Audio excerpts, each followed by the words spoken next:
Okay, I've got it hooked up now, and I just want to show you the noise it's making. It's when it's spinning up the platter.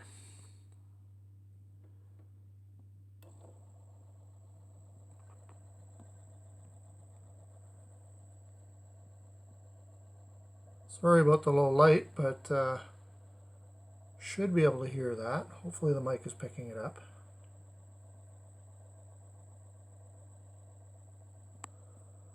Now I'll pause and start recording again to see what it's doing without the belt attached to the platter.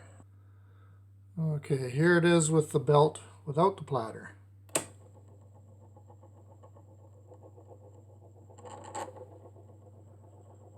So am I right in assuming that maybe it's the motor, or is it maybe just this spindle?